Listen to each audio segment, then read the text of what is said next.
here, Rona, Mitchell, Injune, Longbilla, small country towns like that.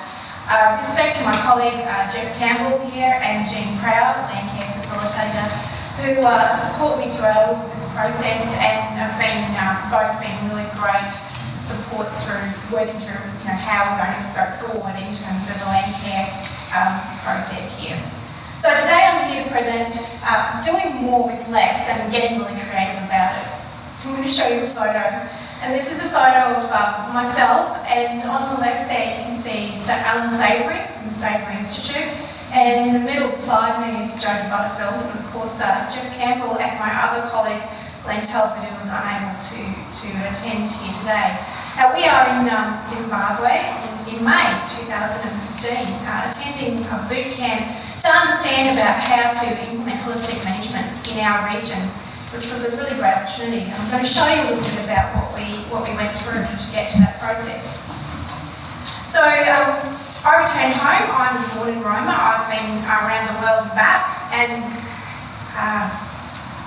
when I returned home it was a drought, and this was the best thing that we could do.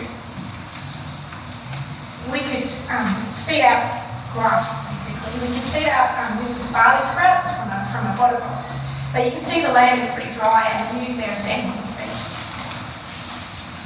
So land care itself, when I joined the job, I thought, well, better get a job, better do something. So here we are with a land care job, and I guess the struggle for us is that we bring in a consultant, and the consultant is the person who really brings out this process. Land care coordinators essentially are unfunded through this, and as I joined Land Care, the funding for coordinators was stripped from us, pretty much where we're down to almost a half-time job moving forward. We need to do something about that.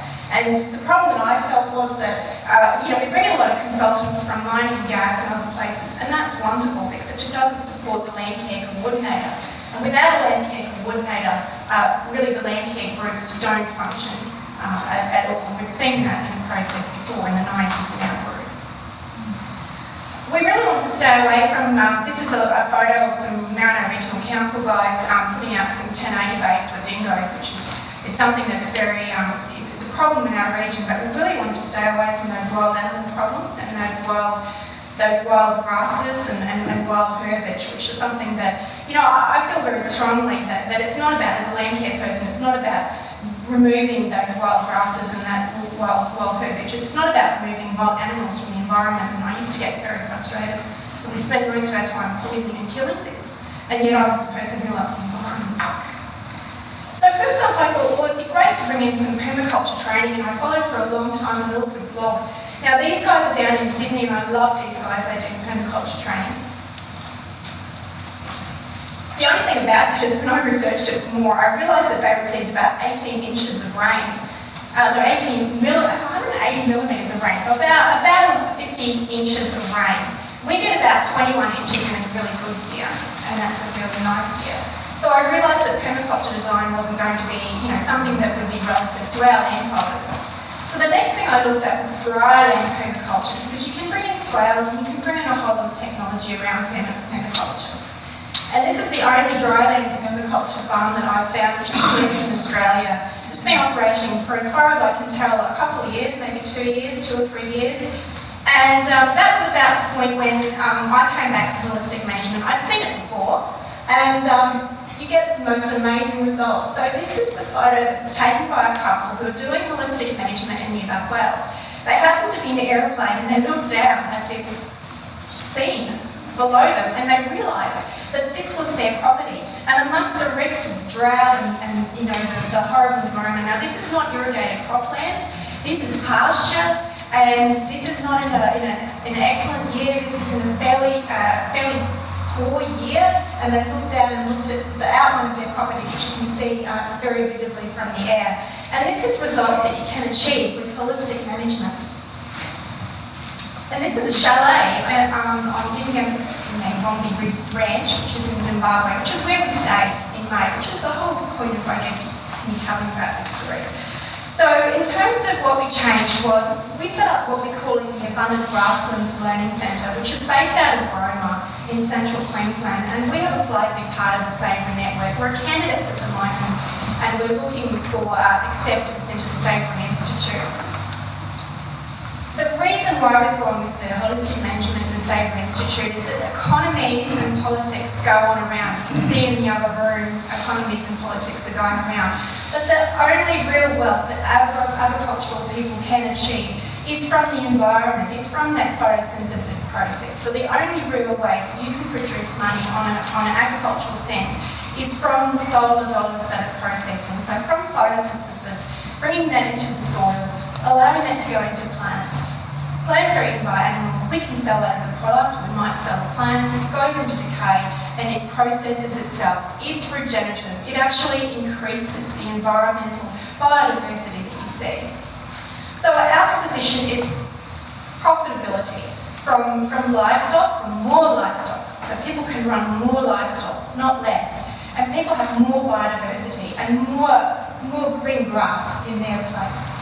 The problem that we see is land degradation. So this is an example of a water cycle that's not working. It doesn't necessarily mean that this country is not working. It means that the soil is capped, it means the water is running away, causing a problem down in the catchment at a town somewhere else. It's not staying where it falls, where it's needed on that land. So this is the carbon cycle which we're harnessing here. So we're actually harnessing solar dollars, which are free to every person who owns a bit of land, especially in Australia.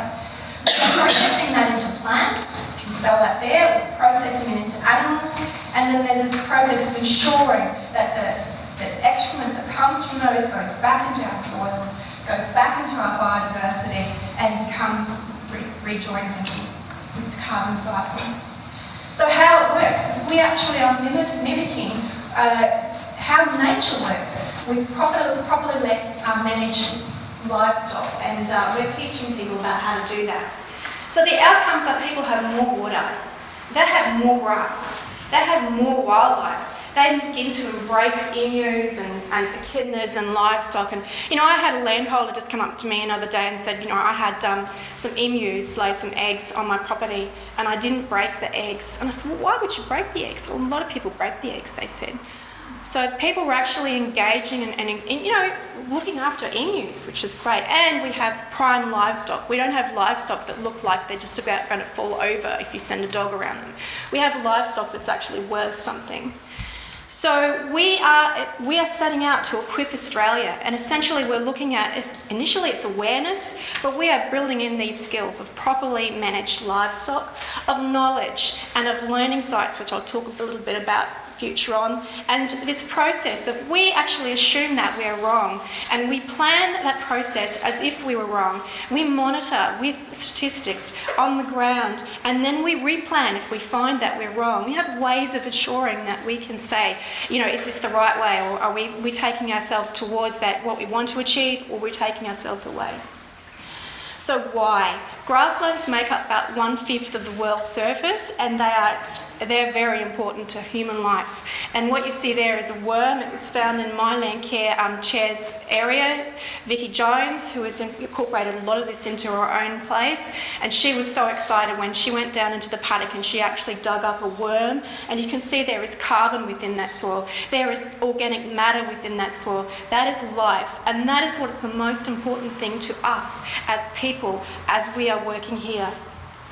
So, my goal is to inspire people, and I love technology. I embrace technology. I don't think it's going to solve this problem for us.